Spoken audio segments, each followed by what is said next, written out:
Hello and welcome to today's live video. So, turning your misery into a masterpiece. I'm going to be talking today about how not getting what you want, not getting what we want is actually life happening in our favor, is actually evidence of life being on our side, life working on our behalf. So much of the work I do with women is helping them make that shift from chasing joy, chasing happiness, chasing pleasure and fulfillment outside of themselves or in that someday when future destination, to actually allowing themselves to feel it, to let themselves have it, to let themselves experience it more and more exactly where they are.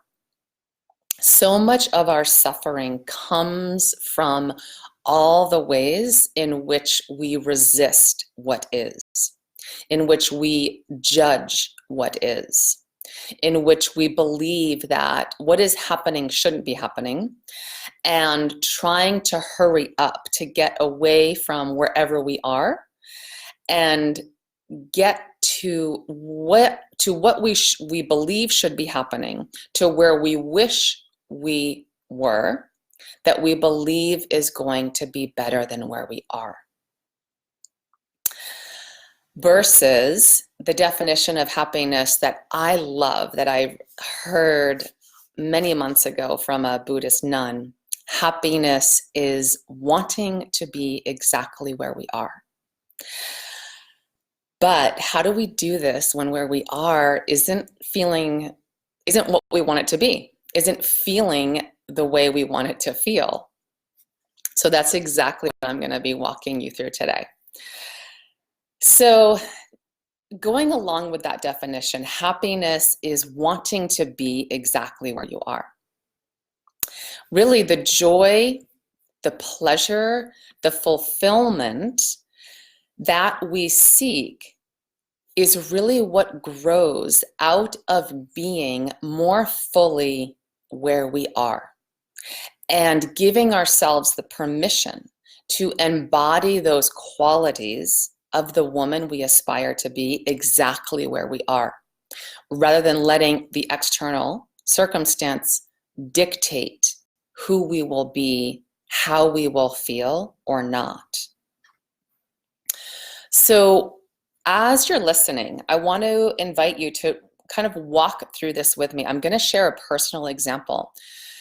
And I'm going to invite you to come up with an example in your own life of something that you are experiencing, something going on, some situation, some circumstance that you wish were different, that maybe has been a total curveball, that is so not at all what you expected, not at all where you wish you were right now, and maybe an area in which you feel really stuck and really trapped, and you have a lot of negative feelings and thoughts and beliefs around it. I want you to think of what that is for yourself.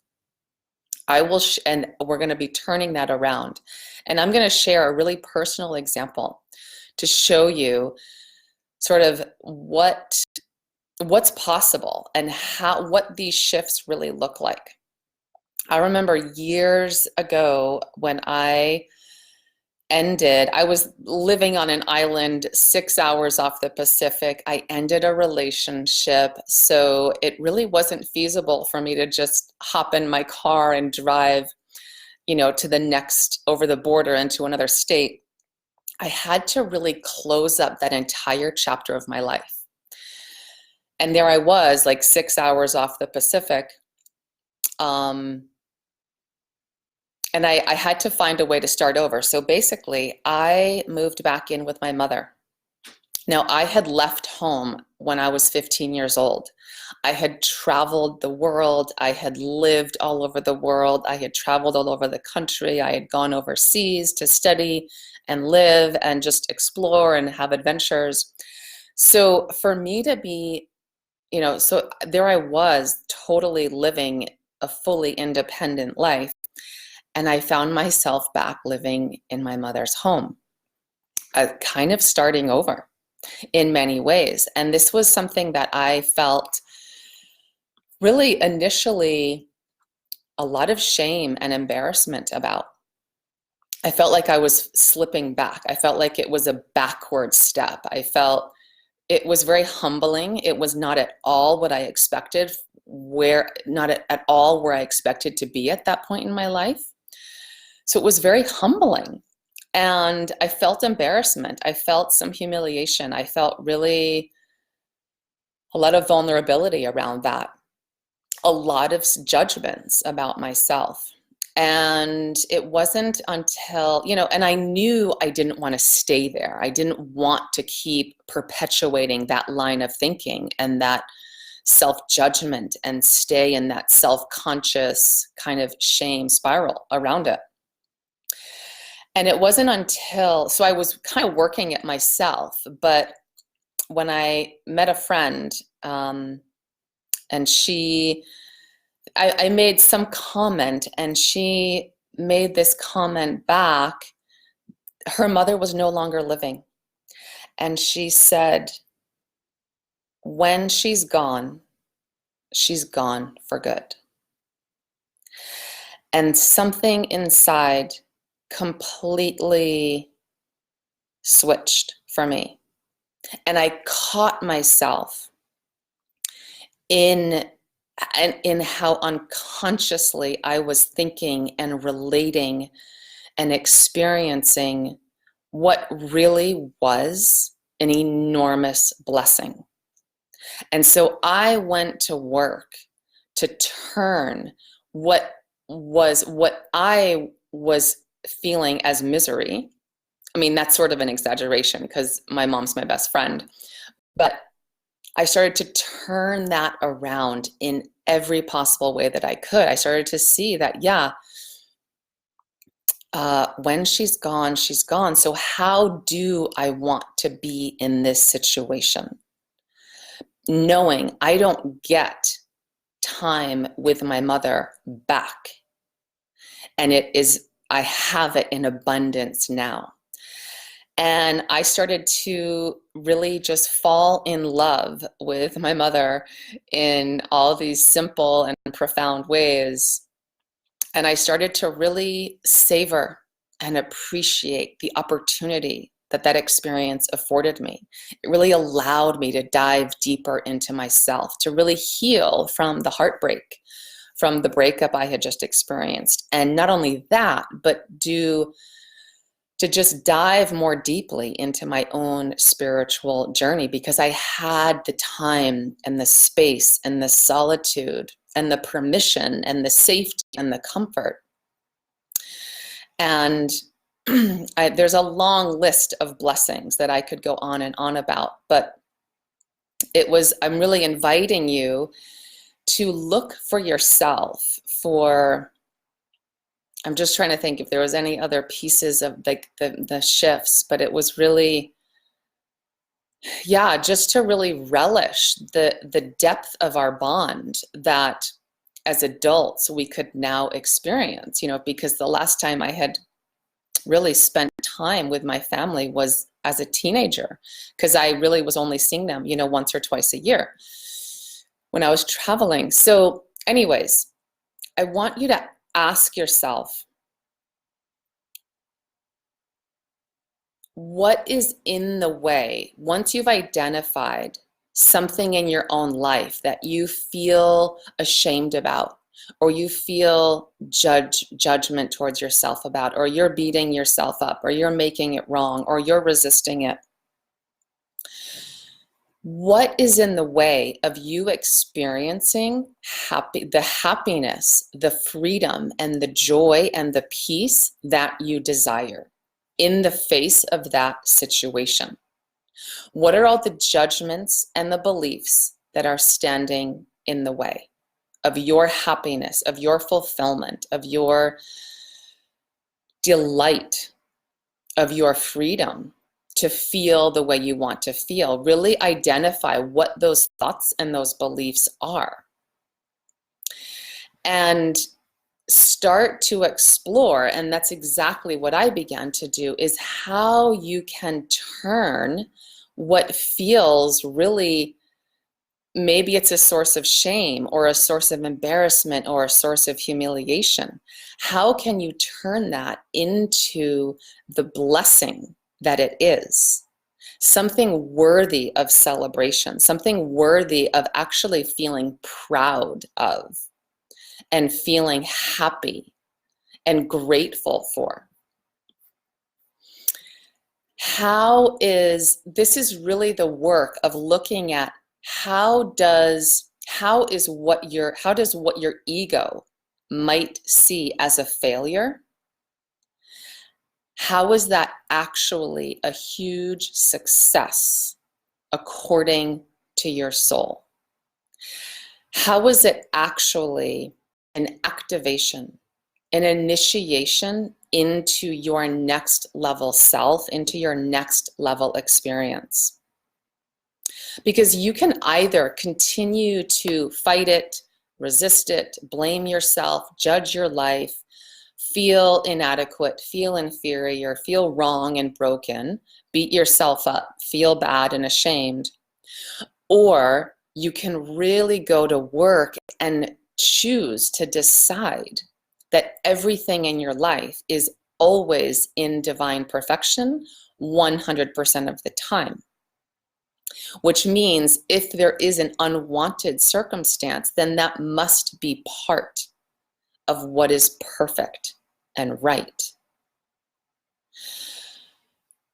Like I said, it could be, when there is an unwanted circumstance that is not shifting, that seems that you feel stuck in, that you feel trapped in, that there's inertia and you feel immobilized and paralyzed in it, and you're trying to manipulate circumstances to make that go away and get what you want instead.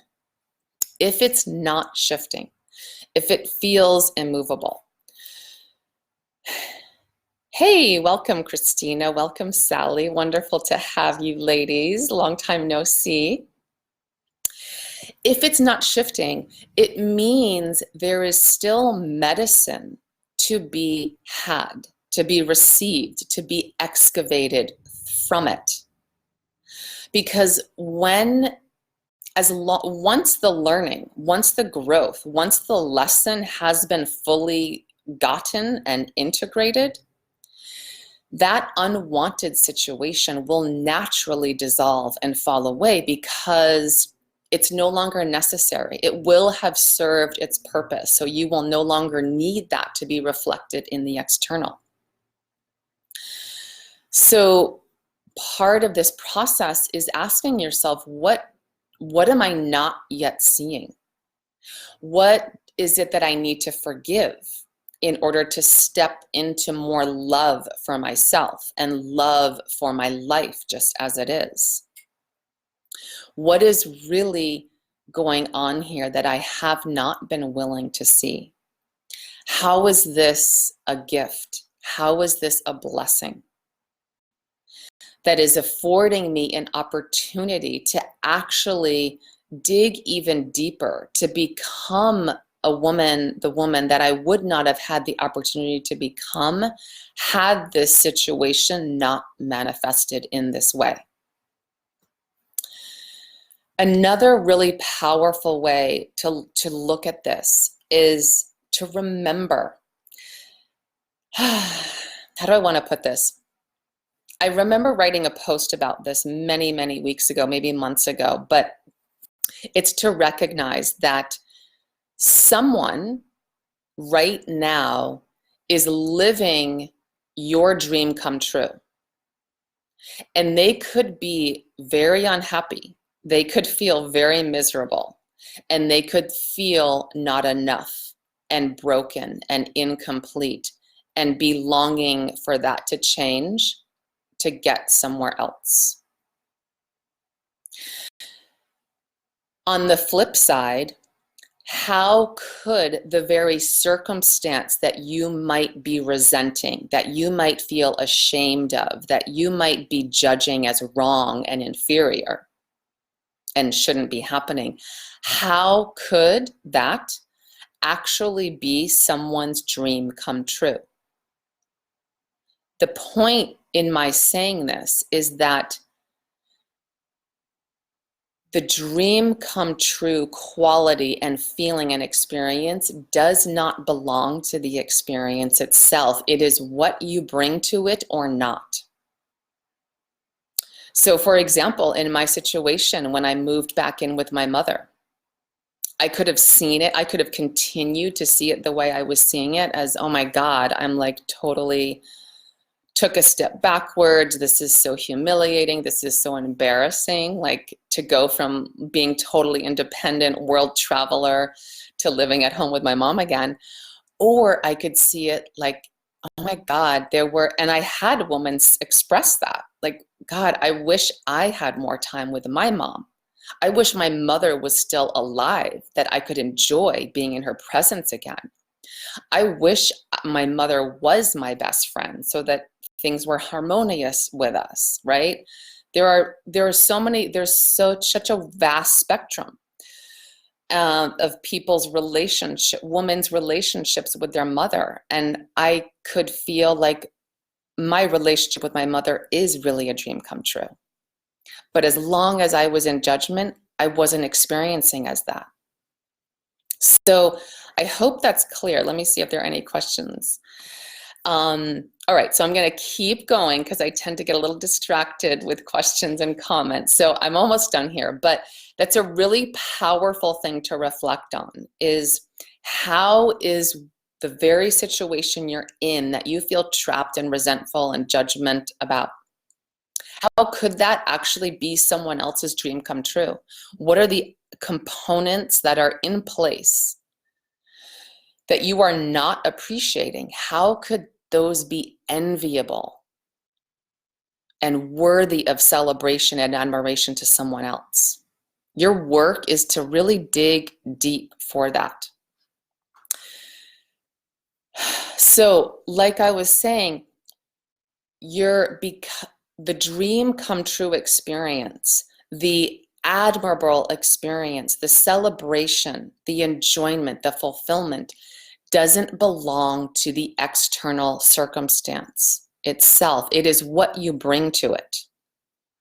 So your work is to bring that, whatever this experience of, bring to this experience of contrast, the very feelings that you imagine you would feel in that someday when future destination that you're so fixated on chasing and rushing to get to, so you can get away from where you are, which is you're blaming for your discontent or dissatisfaction. That's the turnaround. And there are no shortcuts, because unless you can access and generate those feelings now that you want to be feeling, that you're blaming this circumstance for not letting yourself feel, you won't be able to experience them in any future moment either. Because whatever habit you are practicing is the one that will run the show. In other words, if you are practicing the habit of postponing joy until you get what you believe you want, or until things change and conform to your preference, you will continue to postpone joy once you get there, wherever there is. So even if you get what you believe you need in order to feel the way you want to feel, you won't actually be able to enjoy it fully. Because if your now experience in this circumstance is fueled by judgment, by shame, by not enough, by dissatisfaction, by hurrying to get away from it and pursuing something else, which has you totally missing out on all the blessings that are here, because you're focusing on what's wrong and missing and projecting your happiness on some future reality, your future state of being will be fueled by those same emotions. You're going to be bringing with you that same way of relating to yourself and your life that you are in right now. So ask yourself, do I want to spend this moment, this season of my life, while this circumstance is how life is arising right now? Do I want to spend that feeding the energy of lack, dissatisfaction, disappointment, unhappiness for what I don't have over what's not happening? Or do I want to spend it really mining for the gold that is already here and noticing everything that really is so amazing about myself and my life and so worthy of celebration and pride and gratitude? Really commit yourself to making your now where it's at. Essentially, that's the habit. If you're going to be practicing a habit, why not practice that habit of making where you are, this moment, this day, this season of your life, this experience, the best that you can? Because that's really all we have, is the moment that we are living in. It's one moment at a time that creates our entire life.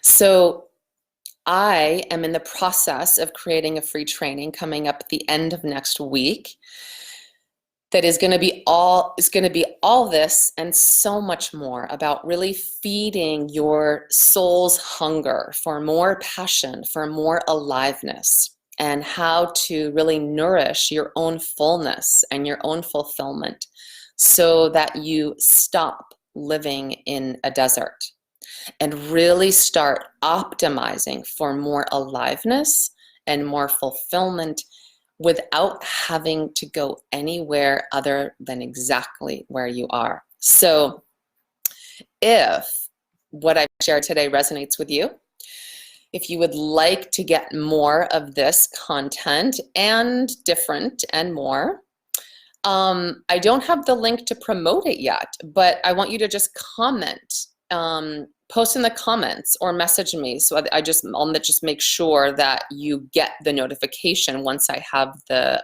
page up. Message me, pop it in the comments, and I'll come back even later and I'll post it here, so you have the direct link.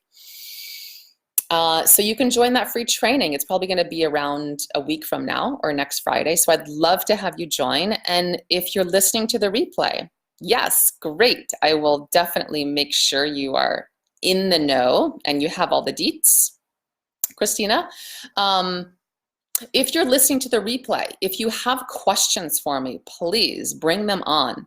I'll circle back and find your comments. But I think this was really crystal clear. So I think that you can re-listen, jot down notes. I really invite you to take this, 15 minutes tonight, tomorrow. Do this inner work to see how much of this you can do a turnaround on, to make that shift, and set an intention, set a commitment around this so that you can really liberate all of that life force that has been held hostage in the self-judgment, in the shame, in the resistance. There's resisting what is consumes so much of our life force. And really think of that new definition that I shared today of happiness. How can I actually want more of what I already have? Happiness is wanting to be exactly where I am. So how can I really embody that more? Okay, ladies, it's been a pleasure. I'll be back again soon. Much love, and I will be seeing you in my training hopefully soon as well. Okay, bye for now.